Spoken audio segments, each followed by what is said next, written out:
Imagine you're walking into the Kaaba in the city of Mecca, but it's roughly 50 years before the dawn of Islam. Right, totally different vibe. Oh, completely. The air's just, thick with frankincense. You've got the deafening sound of dozens of nomadic tribes trading, chanting, paying homage, and all around you, ringing this sanctuary, are idols. Just a massive pantheon. Exactly. Carved from wood, precious metals, rough stone, you name it. But if you look closely at the very center of this space, at the spot reserved for the supreme creator they call Allah, there's a huge anomaly. The empty pedestal. Yeah, the pedestal is completely empty. There is no statue. And that missing statue is honestly one of the most profound physical mysteries of the ancient world. I mean, it forces us to confront a reality that shatters the conventional timeline we all have in our heads. Because we tend to think of history as like a series of blank slates, right? Yeah, we do. The assumption is usually that before Islam, there was just this total spiritual void in Arabia. Yeah. And then, boom, suddenly a completely new monotheistic framework is dropped from the sky. Which is exactly why this deep dive is going to be so compelling for you listening. If you love digging beneath those oversimplified historical narratives to find the messy truth, you are in the right place today. Absolutely. Our mission for this deep dive is to look at a huge stack of sources. We're talking ancient desert rock inscriptions, linguistic family trees, theological comparisons, all to answer a really sharp question.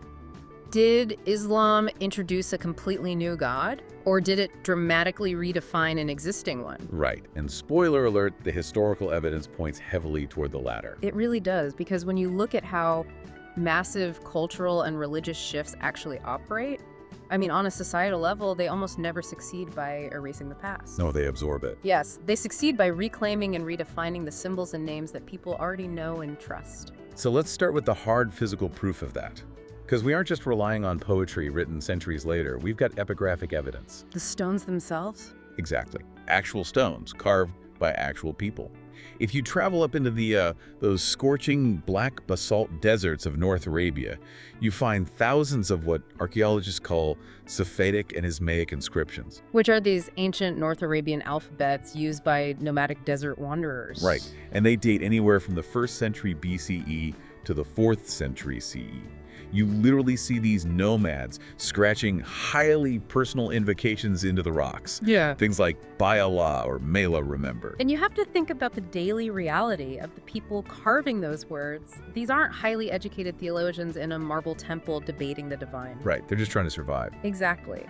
They are shepherds and traders in one of the most unforgiving climates on the planet. And these inscriptions prove the name Allah was deeply embedded in the everyday personal vocabulary of Arabia centuries before the Quran. Okay, but wait, let me play devil's advocate here for a second. Sure, go for it. Linguistically, Allah is a contraction of the Arabic words Alayla, right? Which literally just translates to the God. Right, the definite article. So if it just means the God, how do we know these scattered nomadic tribes and the later city dwellers were actually talking about the same supreme deity? Couldn't some isolated tribe just point to, I don't know, their favorite local rain god and call him the god? That is a really crucial distinction to make, but the linguistic ecosystem of the entire region tells us they were actually pointing to the same overarching concept. So, While Arabia wasn't this sealed-off cultural island, it was part of a much broader Semitic world. If you look at the Arabic-speaking Christians and Jews in the surrounding areas during those same centuries, they were already using variations of this exact root. oh, like the Syriac Christians invoking Allah. Exactly. Syriac Christians used Allah. The Hebrew tradition used Elohim.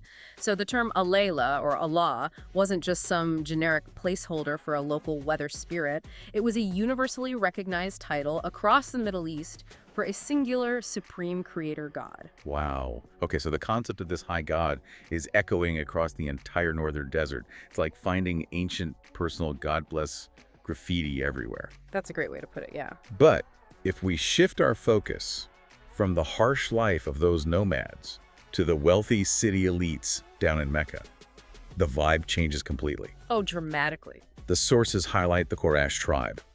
These are the power brokers of Mecca, the merchants who controlled the Kaaba itself. And they had a very specific, almost proprietary relationship with Allah. They did. They called themselves the Hums, which was this title designating them as the exclusive religious elite, the people of Allah. And they referred to him as the Lord of this house, meaning the Kaaba. So it's a huge contrast. For For the nomads, Allah is this personal protector in the empty desert.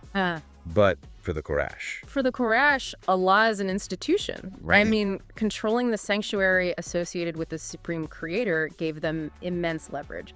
Pilgrimage brought travelers, travelers brought trade, trade brought centralized wealth.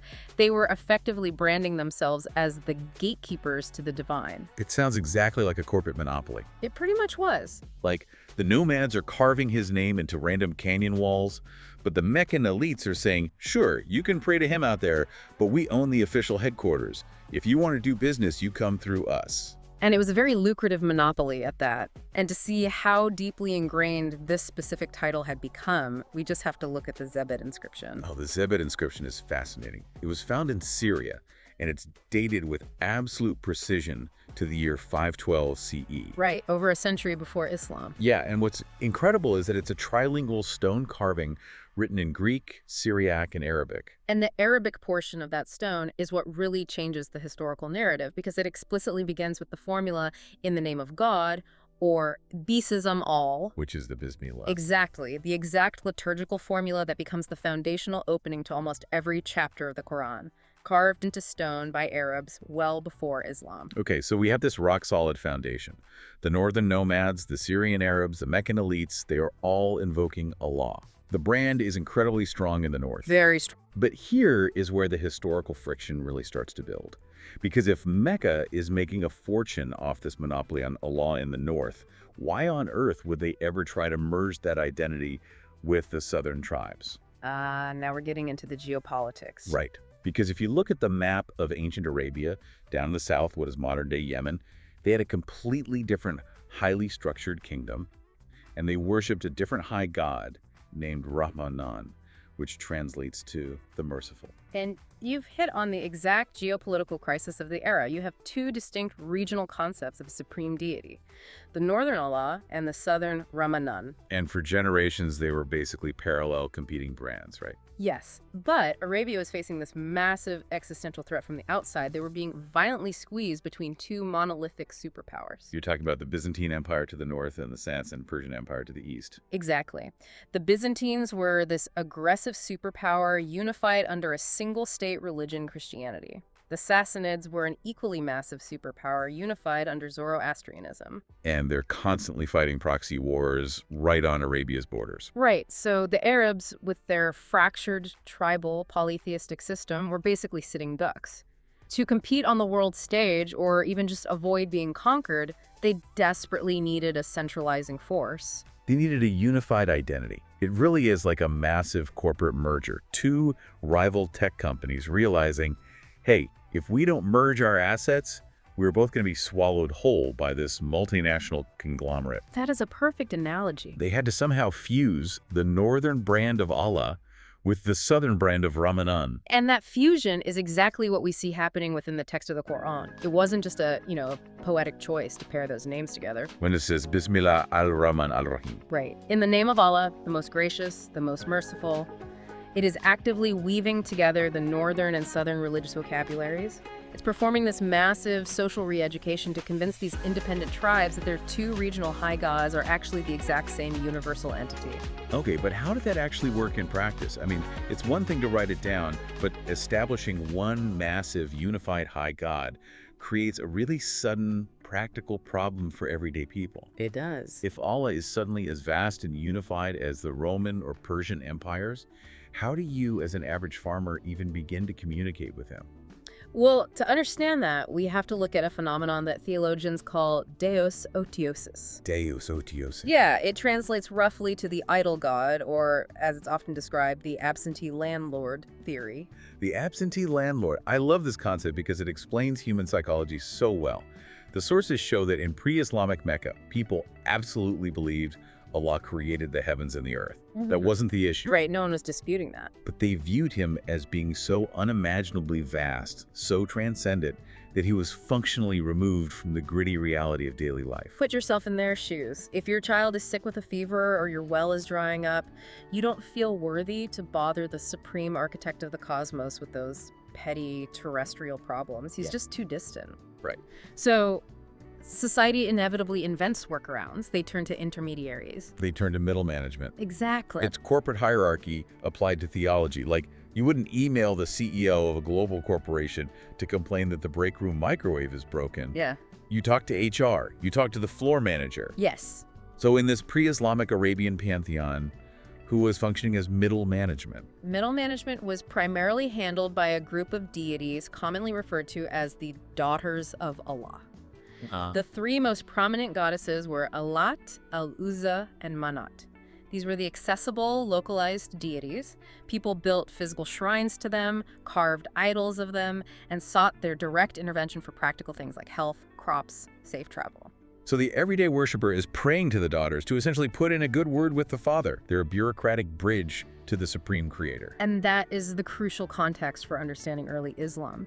The pre-Islamic Arabs were not atheists, and they weren't denying Allah's ultimate supremacy. They were just accessing him through this crowded system of intermediaries. So the true theological revolution of Islam wasn't the sudden introduction of a creator god. No, the revolution was violently divorcing that creator from the pantheon. It was a mass firing of middle management. That's exactly what it was. Islam's radical claim was that this massive, universe-creating God is directly accessible to every single human being. No bureaucratic bridge required. The Quran systematically attacked the necessity of the intermediaries, rendering the Daughters of Allah completely obsolete. Which brings us all the way back to that visceral image we started with, the anomaly of the Kaaba. The empty pedestal. Right. We established this space was crammed with statues of these intermediary gods. But despite the Meccan elites claiming to be the people of Allah, there was absolutely no statue of Allah himself. He was entirely aniconic. Right. But why? If they were perfectly fine carving stone idols for the daughters, why leave the father invisible? It ties directly back to that deisosotiosis concept. His perceived vastness made physical representation seem not just inadequate, but kind of absurd. Yeah, that makes sense. You can carve a statue of a local fertility goddess because her domain is limited and earthly.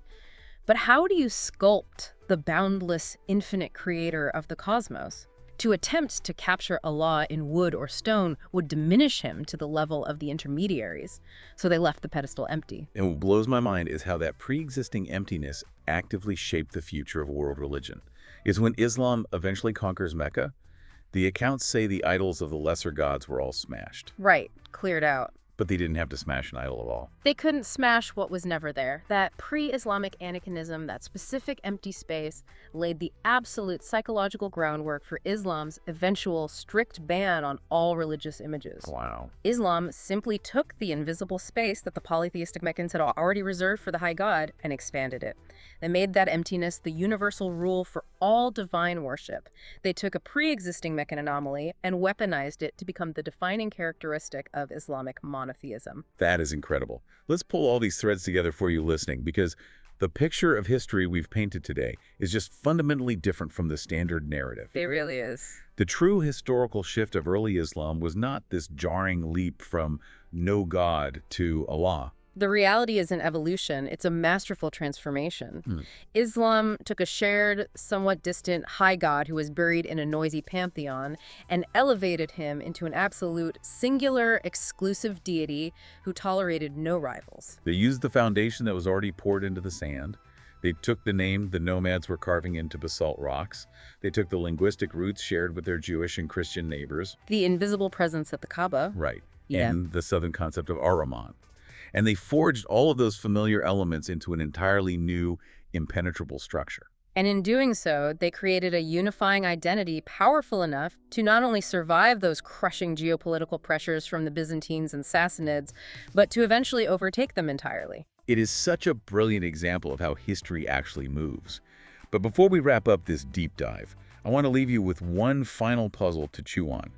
Something rooted in the sources we've unpacked, but that pushes us into entirely new territory. Oh, the lingering question. What should we be looking at next? Think about the daughters of Allah. We've established Allah was the high god, and Alat, Al-Uzza, and Manat functioned as his intermediaries. But why were they supposedly his daughters in the first place? Were they originally viewed by these ancient tribes as a literal family tree of the divine? Or, and hear me out, was the idea of them being daughters actually a clever political metaphor? Wait, you mean a metaphor used by the different tribes to claim a privileged relationship with the high god? Exactly. What if claiming your local goddess was the daughter of Allah was just ancient political maneuvering to boost your tribe's status? Oh, wow. And if that's true, then the Quran didn't just dismantle a theology, it flipped a political metaphor around to completely strip those tribes of their ancestral power. That reframes the entire mythology of the region.